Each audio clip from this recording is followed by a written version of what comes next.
Fala, meu povo, como vocês estão? Sejam mais uma vez muito bem-vindos. Comigo, professor Luiz Eduardo, com mais uma aula sobre conhecimentos pedagógicos. E nós vamos dar continuidade, então, abordando história da educação. Só que dessa vez nós vamos falar sobre história da educação no Brasil. Nossa primeira aula nós trabalhamos de forma bastante geral, isso mesmo. Pegamos todos os períodos: antiguidade, período medieval, período moderno e período contemporâneo, para você entender como a educação se estruturou e se moldou durante essas fases da história.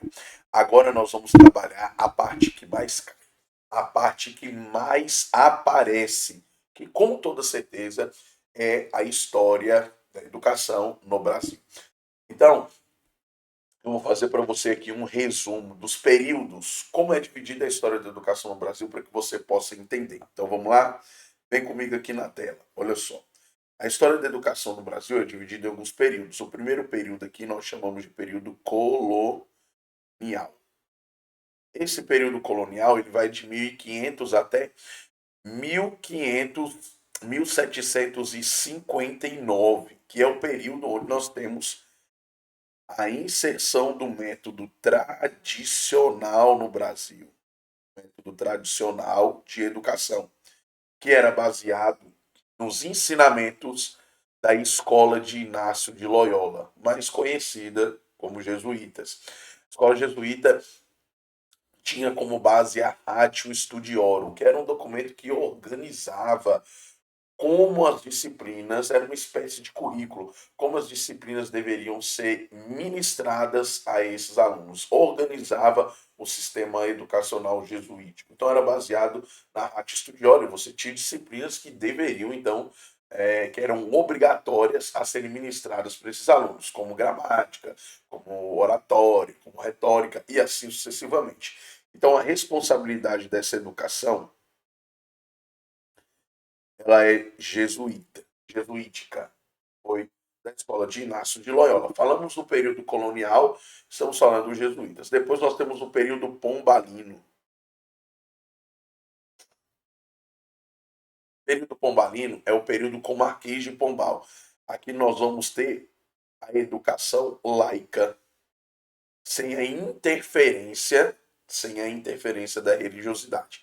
Em 1500, em 1749, melhor dizendo, o Marquês de Pombal olhou para a educação jesuítica e disse o seguinte: falou, cara, vocês não estão mais cumprindo com o dever de vocês em relação ao Estado português, não.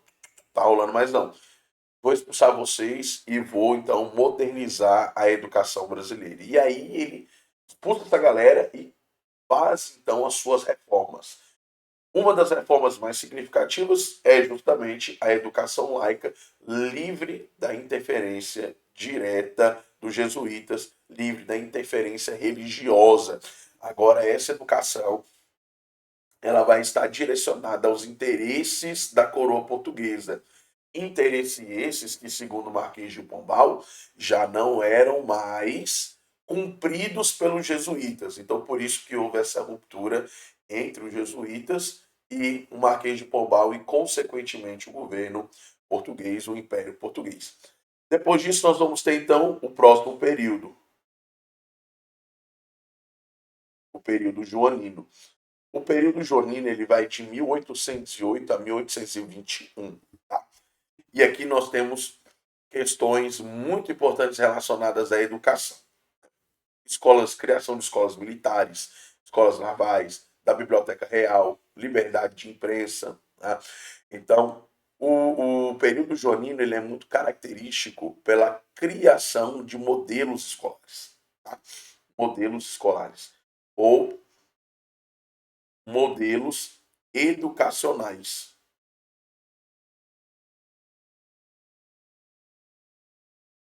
Então, nós vamos ter escolas militares, escolas navais, escolas de medicina de nível superior, escolas de direito de nível superior. Então, ele vai criando esses modelos educacionais.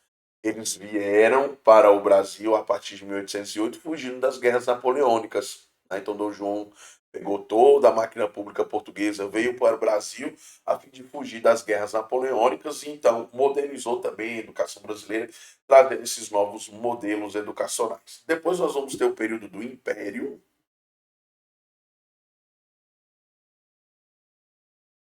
o período do Império com o famoso método de Lancaster. Era onde você pegava um indivíduo que tinha mais conhecimento, colocava ele para ensinar aquele que tinha menos conhecimento. Então, nesse sentido, nós temos aqui então o período do Império, que vai ser dividido em primeiro reinado, período regencial e segundo reinado, ok? Principal característica aqui, você tem uma educação voltada para quem? Voltada para a elite. Tá? Então não era uma educação social, não era uma educação voltada para todos, não era uma educação que tinha que dar retorno para todos, ok? E depois nós vamos ter o período da Primeira República. Primeira República e depois a Segunda República. Primeira República nós vamos ter então primeiro e segundo graus, e nós vamos ter uma educação direcionada para o quê? Para o interesse do Estado. Na Segunda República, já com Getúlio Vargas, vai começar algumas reformas significativas, como a reforma de Capanema, como a criação de escolas do campo, tá? Como a institucionalização pública da educação a partir de Getúlio Vargas. Logo depois, vem a ditadura civil-militar brasileira de 1964 a 1985, com forte influência do tecnicismo, ou seja, com a visão de que o indivíduo ele tinha que estar preparado para o mercado de trabalho. Então, até nós chegarmos à Constituição de 1988, que é a nossa Constituição Cidadã, que vai trazer inúmeras transformações no campo educacional, principalmente transformações de cunho social, com uma perspectiva emancipatória da educação. Tudo bem? Depois desse resumo, vamos lá? Vamos partir então para resolver as nossas questões. Eu já vou colocar aí para você na tela questão de número 1. Olha lá. A Companhia de Jesus desempenhou um papel no processo de quê? De colonização do Brasil, sendo responsável por organizar a primeira experiência sistemática de ensino no território. Seu objetivo ia além da simples alfabetização. Tratava-se de formar súditos fiéis à fé católica e à coroa portuguesa, dentro de uma perspectiva humanista e disciplinadora. Na base, com base no texto e nos conhecimentos sobre a ação jesuítica na educação brasileira, assinale a alternativa que é correta. Então vamos lá. Letra A. A educação jesuítica tinha caráter universal, estendendo-se a toda a população colonial, inclusive escravizados. Aqui nós temos dois erros, tá? Aqui nós temos em caráter universal e para toda a população colonial, porque essa educação ela era direcionada à elite. Portanto, letra A errada. Letra B. O ensino era centrado nas humanidades clássicas. Começamos bem, né? Vamos lá? As humanidades clássicas, perfeito. Na retórica, olha lá, falei para vocês no início, na catequese, principalmente dos indígenas, né? Voltado, sobretudo, à formação de uma elite letrada. Perfeito, aqui é o nosso gabarito. Letra B, questão de número 1, letra B. Olha lá a letra C. O modelo jesuítico privilegiava a prática científica e o ensino técnico voltado ao trabalho manual. Ensino técnico e prática científica, com a letra C errada. Letra D. A estrutura pedagógica dos jesuítas baseava-se na descentralização, já errou, porque o ensino ele era centralizador, pois ele precisava manter a elite dentro dos seus domínios e na autonomia local de colégio. Autonomia também errado, portanto, questão de número 1, letra B, ok? Olha só a questão de número 2, já falamos dela aqui também. O Ratio Studiorum foi um documento que consolidou o método pedagógico jesuítico. Então, vou novamente explicar para vocês. A Ratio Studiorum era como se fosse o currículo, que organizava a estrutura da educação jesuítica. Quais as disciplinas deveriam ser ministradas, ok? Então, olha só. Estabelecendo diretrizes para a organização curricular, disciplina e métodos de ensino. Sobre sua aplicação no Brasil, é correto afirmar. Então, vamos lá.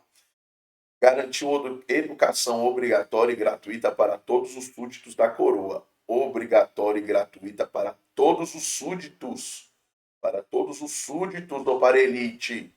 Letra A, errada. Letra B, estruturou um ensino rigidamente controlado, com ênfase no latim, exatamente, na retórica e aonde? Na disciplina intelectual. Olha lá, ó, retórica e na disciplina intelectual. Pode marcar também aí, questão de número 2, nossa letra B.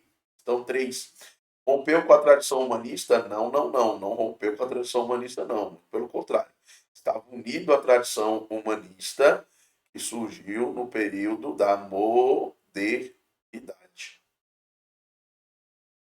Implantou um modelo técnico não, voltado ao trabalho agrícola, letra C errado, letra B, D. Foi elaborado no Brasil para atender demandas locais das missões, não apenas para isso. Locais não. Deveriam ser também demandas do quê? Da coroa portuguesa que estava do outro lado do Atlântico. Então, questão de número 2, sobre Ratio Studiorum, estruturou um ensino rigidamente controlado, organizado, com ênfase no latim, na retórica, na disciplina intelectual, também entrava aí estudo sobre gramática. Questão 2, letra B, ok? Vamos lá? Vamos comigo? Questão de número 3, olha lá na tela para você. A expulsão dos jesuítas em 1759, que nós estamos falando do século XVIII, que é o século XVIII, pelo Marquês de Pombal, marcou uma inflexão na história da educação colonial, pois extinguiu os colégios da companhia e transferiu ao Estado a responsabilidade pela instrução. Lembre-se que para o Marquês de Pombal, os jesuítas já não cumpriam mais o seu papel em relação à coroa portuguesa. Por isso, houve a expulsão dos jesuítas do Brasil. Considerando as mudanças implantadas após a expulsão, assinale a alternativa que é, olha lá, correta. Houve imediata expansão de universidades em território brasileiro. Imediata expansão. Sabe quando é que isso aqui vai começar a acontecer? Lá no período joanino. Então, letra A, certo ou errado? Letra A, errada. Letra B. A reforma pombalina deu origem à pedagogia crítica. A pedagogia crítica com perspectiva social. Errado, né, meu povo? Ainda mais errado que o Vasco ser campeão esse ano. Erradíssimo. Letra B, erradíssimo. Ok? Letra C. A coroa portuguesa universalizou o acesso à instrução, garantindo a educação primária gratuita a todos. Gratuita a todos. Eu passei verde aqui, mas não é verde, não. Foi mal, gente. Gratuita a todos. Acesso, instrução. Universalizou errado. Garantindo a educação primária a todos. Letra C. Errado. Letra D, por último aí, foram criadas as escolas régias. Ótimo. Substituir os colégios jesuítas. Perfeito. Mas com alcance restrito e problemas estruturais. Esse alcance restrito aqui quer dizer que essa educação era voltada às elites, ou seja, somente as pessoas que tinham condições de pagar por essa educação poderiam, então, experimentá-la. Okay? Então, nosso gabarito aqui, pode marcar aí no seu material, nosso gabarito, letra D. Foram criadas escolas régias que substituíram os colégios jesuítas, mas com alcance restrito e problemas estruturais, ok? Típico da educação brasileira. Então, quando nós realizamos questões de história do Brasil, a gente percebe que o problema da educação brasileira ele é estrutural. Ele está na formação da identidade nacional brasileira, né? Então, não é de uma hora para outra que a gente consegue mudar essas estruturas. Então, olha lá, questão 4. A Constituição de 1824, essa Constituição aqui, meu povo, é a Constituição de Dom Pedro I, tá? É a primeira Constituição do Brasil, também conhecida ou chamada de Constituição da Mandioca. No período imperial, foi a primeira do Brasil independente. No campo educacional, ela previa a instrução primária e gratuita para todos os cidadãos. Com base nesse contexto, assinale a alternativa que é correta. Então, olha lá, letra A. A gratuidade prevista garantiu de fato acesso universal ao ensino, atingindo inclusive, olha lá, escravizados e mulheres? Já errou. Já errou. Acesso universal. Também errou. Letra A errada. Letra B. O ensino secundário e superior foram amplamente democratizados. Nem preciso dizer que está errado. No período do Império, cujo a educação era estritamente elitizada, amplamente democrática, totalmente errada a letra B. Olha lá, acompanha comigo agora a letra C. Apesar de prevista, a instrução primária permaneceu restrita. Que lindo, lindo, perfeito. Sendo um direito formal. Mais do que efetivo, pode marcar aí. Letra C, sem medo de ser feliz. Letra D, o Estado centralizou toda a organização da instrução pública, retirando das províncias qualquer responsabilidade, não. Aí está errado. Okay? As províncias não tinham autonomia para tomar certas decisões. Mas dizer que qualquer responsabilidade referente à educação foi tirada do Império em relação às províncias, as províncias eram os estados, que nós conhecemos hoje como estados. Foi retirada qualquer responsabilidade? Não. Havia sim competências concorrentes, principalmente em relação à educação, que eram direcionadas do Império para as províncias. Então, questão de número 4, pode marcar aí no seu material, letra C. Vamos lá, partiu questão de número 5, mais uma questão muito mais próximos da sua aprovação. Olha lá. O ato adicional de 1834 descentralizou competências do poder central, transferindo para as províncias responsabilidades administrativas e educacionais. Essa medida teve como consequência, letra A, vamos lá, a criação de sistemas provinciais de ensino, resultando em forte desigualdade regional no acesso à instrução, letra B, a unificação curricular em âmbito nacional, letra C, a exclusão definitiva da Igreja Católica do campo educacional. Aqui já está errado. Ó. Exclusão definitiva, letra C, errada. Letra B, ó, unificação curricular, errado também. Letra D, a universalização da instrução pública no Brasil. Em 1834, nós estamos falando aqui de esse período aqui, galera, 34, é período regencial no Brasil. Após a abdicação de Dom Pedro I, houve então um período, durou 9 anos, que foi chamado de regências. Foram governados por uma regência trina permanente, regência trina provisória, regência una do padre Feijó e regência una de Araújo Lima, que era um conservador, que deu apoio para o golpe da maioridade de Dom Pedro II. Então, nesse sentido, olha lá, a universalização da instrução pública no Brasil, não.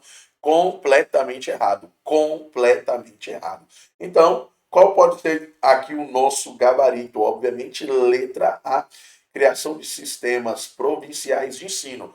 Se esses sistemas provinciais foram criados, isso mostra como a alternativa que nós trabalhamos na questão anterior, de que qualquer responsabilidade das províncias foi retirada pelo governo federal, na época, pelo governo imperial, demonstra que ela, de fato, está errada. Por quê? Porque essa criação de sistemas de províncias é a base da competência concorrente que existia entre as províncias e o governo imperial, resultando em forte desigualdade regional. Perfeito, perfeito, característico do Brasil. No acesso à instrução, então questão de número 5, nosso gabarito, pode marcar aí o seu gabarito, letra A, ok? Letra A. Tudo bem? Olha lá. Questão, então, número 6. Já vou colocar aí na tela para você, questão de número 6. Durante a Primeira República, entre 1889 a 1930, a educação refletiu o modelo político do federalismo oligárquico. Perfeito, perfeito. Coube a cada estado organizar suas próprias políticas. Perfeito. Suas próprias políticas educacionais sem coordenação nacional que efetiva. Sobre esse período, vamos assinalar a alternativa que é o quê? A alternativa que é correta. Então, olha lá. Letra A. Houve um projeto nacional de universalização do ensino. Pessoal, universalização do ensino, principalmente no ensino primário. Isso aqui está certo ou isso aqui está errado? Obviamente que isso aqui está errado, letra A, letra B. A educação foi marcada pela fragmentação e pela forte influência das oligarquias locais. Preciso dizer que está certo? Está perfeito, está lindo. Olha lá, a educação foi marcada pela fragmentação e pela forte influência das oligarquias locais. Deixa eu explicar isso aqui para você. O que é uma oligarquia, professor? Eu não sei o que é uma oligarquia. Uma oligarquia é um governo de pequenos grupos, que no Brasil vai se estruturando como o quê? Como pequenos grupos familiares. Então, em cada estado brasileiro aí, cada região brasileira, nós temos famílias que são significativas quando se trata da política local. Tá? Isso é muito característico do Brasil porque surge durante o período da Primeira República, logo após a República da Espada. Então, depois que o governo de Dom Pedro II cai, nós temos a República da Espada e a Constituição de 1891. Aí nós temos um governo militar, serão 2 presidentes, Teodoro da Fonseca, Floriano Peixoto. E, tudo bem. Depois disso, nós vamos ter a famosa política do quê? Olha lá, política do café com leite. E o que era essa política do café com leite? Aqui eu tenho São Paulo, representante do café, e aqui eu tenho Minas Gerais, representante do leite. Maiores produtores de café, maiores produtores de leite. Isso queria dizer o quê? Que o cargo de presidente, ele se tensionava entre um momento um presidente mineiro, outra hora um presidente paulista. Uma hora um presidente mineiro, outra hora um presidente paulista. Show de bola? Então, essas eram as oligarquias locais. Aí nós vamos ter Prudente Moraes, nós vamos ter Emílio Peçanha, dentre outros presidentes, até chegarmos à Revolução de 30, com Getúlio Vargas, que é o momento então que ele vai aplicar o seu golpe. Então, por isso, na questão de número 6, o nosso gabarito é o quê? Nosso gabarito é a letra B. Olha lá na tela comigo. Letra C. Criou-se um sistema de ensino homogêneo. Já está errado, né, meu povo? Está erradíssimo. Em todos os estados. Letra C, errado. Letra D. A União passou a centralizar e expandir as universidades públicas federais. Errou também, letra D. Então, gabarito da nossa questão de número 6, letra B. Questão 7 já está aí na tela para você. O Manifesto dos Pioneiros da Educação Nova, que já nós estamos falando do século XX, hein? Século XX, o que está acontecendo no século XX, só para a gente poder se localizar. Século XX nós estamos tendo período de guerras. 1914 a 1918, Primeira Guerra Mundial, 1917, Revolução Russa, 1922, formação da União Soviética, 1929, crise e craque da Bolsa de Nova York. 1930, nós estamos tendo a ascensão dos regimes totalitários, né, no mundo. Nazismo, fascismo, maoísmo, stalinismo. De 39 a 45, Segunda Guerra Mundial. Então, de 1930 a 45, o que está acontecendo no Brasil? Governo varguista, Getúlio Vargas. E aí nós temos um ideal que vai trazer uma perspectiva de autonomia para o aluno, que vai ter como base intelectuais como Fernando de Azevedo e Anísio Teixeira. Okay? Então, olha lá na tela. Olha lá na tela. Vamos lá. O Manifesto dos Pioneiros da Educação, liderado por Fernando de Azevedo, Anísio Teixeira e Lourenço Filho, criticava a situação educacional do país e apresentava propostas para uma escola pública, posto que democrática. A cenário alternativa que corresponde a um dos princípios defendidos no manifesto. Olha lá. A defesa da escola confessional como eixo da educação pública. A defesa da escola confessional, meu povo. Confessional, aí letra A está o quê? Errada. Letra B. A escola pública, gratuita, obrigatória, laica e unificada para todos os brasileiros.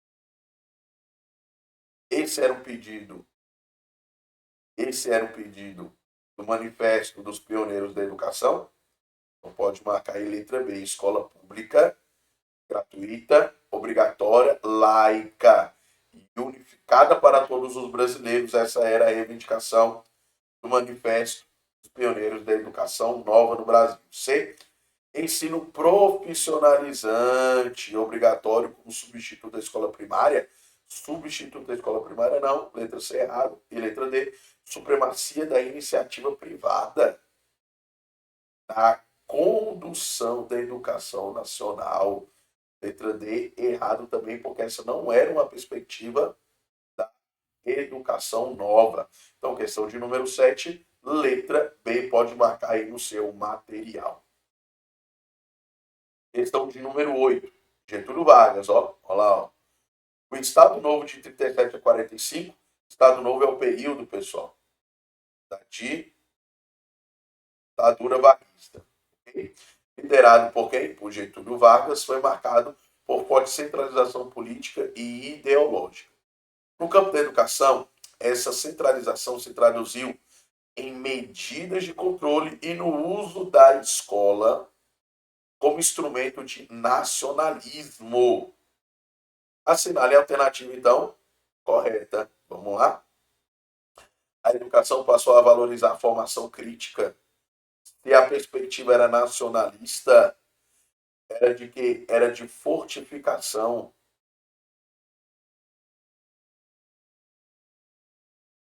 Era uma perspectiva de fortificação do regime varguista. Se essa perspectiva era de fortificação, essa educação ela era crítica, ela era democrática, certo ou errado? Errado. Também, o ensino foi mobilizado como ferramenta de construção da identidade nacional, por meio de disciplinas críticas que valorizavam a autonomia dos alunos, como história e geografia. E aí, olha a letra C. O ensino foi mobilizado como ferramenta de construção da identidade nacional, por meio de disciplinas como educação moral e cívica. E olha a letra D. As universidades privadas foram proibidas durante esse período. A letra D você já sabe que está errado. Beleza? Aí nós temos aqui a letra B e a letra C. Olha só a letra B. O ensino foi mobilizado como ferramenta de construção da identidade nacional. Até aqui está certo.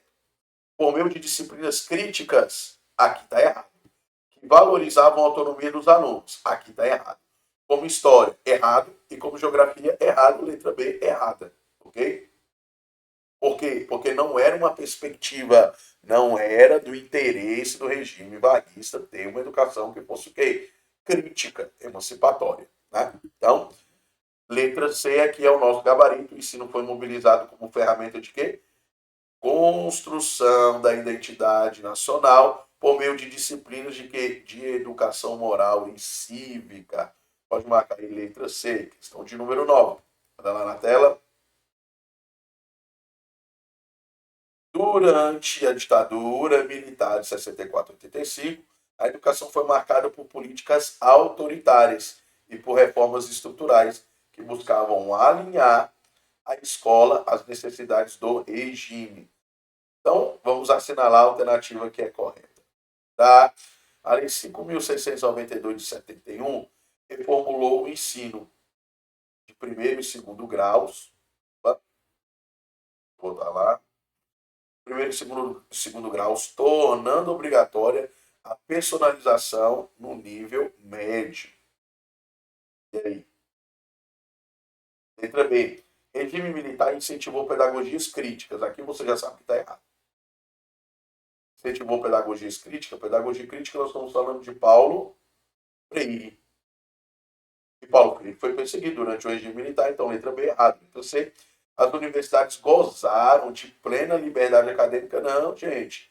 Houve universidades, como é o exemplo da Universidade de Brasília, que foram fechadas durante o regime militar. Entendeu? O governo priorizou a expansão da educação popular, errou. E dos movimentos sociais, errou de novo. Então, nosso gabarito só pode ser o quê? Letra A. A Lei 5.692/71 reformulou. É aqui que se cria, ó, o antigo primeiro e segundo grau, né? Ensino de 8 anos. Ensino fundamental. Tornando obrigatória a profissionalização. Isso aqui era uma característica do regime militar.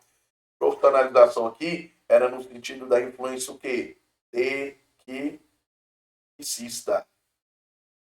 O ensino aqui era tecnicista. Tecnicista no sentido de quê? No sentido de que o indivíduo tinha que ser preparado para o mercado de trabalho. Tudo bem? Então, questão de número 9, pode marcar aí letra A. E a nossa última questão desse bloco, José Maria Pires Azanha, em Educação, termos polêmicos, analisa o processo histórico de estigmatização da escola pública e aponta que, diferentemente do que o senso comum aponta, a visão estereotipada da escola pública é resultado. Então vamos lá. Letra A. Do reconhecimento positivo da transformação escolar e incremento de investimentos na qualidade da educação. Do reconhecimento positivo. Deixa a letra A errada. Ou seja, educação apenas como mero produto científico. Então, aqui nós temos um erro na alternativa A. Letra B. O abandono da política exitosa de seleção da população que frequentava a escola. O abandono da política exitosa de seleção da população que frequentava a escola, aí letra B errada também. Letra C. Da má qualidade do ensino oferecido. Até aqui perfeito. Da qual resultam as maciças reprovações, principalmente nas séries iniciais. Aí quando chega aqui, ó, quando chega nas séries iniciais, deixa a letra C errada. Olha lá a letra D. Vamos ver a letra D. Da resistência do magistério para ajustar sua, olha lá, que lindo, para ajustar a sua mentalidade profissional à realidade escolar emergente e que atendia às reivindicações sociais ou às reivindicações da sociedade. Aqui nós temos uma educação emancipatória. Então, nosso gabarito aqui só pode ser qual, meu povo lindo? Só pode ser letra D. Okay? Letra D. Então, olha lá. Letra E. A expansão maciça de vagas. Expansão maciça de vagas iniciadas a partir de 1977. 1977 nós estamos no segundo governo ali da ditadura militar, que passou a incluir parte da população até então alijada da escola. Letra E errada também. Então, gabarito dessa questão de número 10, letra D. Ok, meus queridos? Com isso, nós concluímos mais esse bloco. Dessa vez falamos sobre educação na perspectiva da construção da educação brasileira. Abordamos questões com todos os temas, de todos os períodos, relacionados à história da educação brasileira. E com toda certeza, isso vai deixar você cada vez mais preparado e afiado para a sua prova. Então fica comigo. Eu vou, mas eu volto com outro tema sobre conhecimentos pedagógicos que vai ajudar você na sua preparação. Grande beijo e bons estudos para você.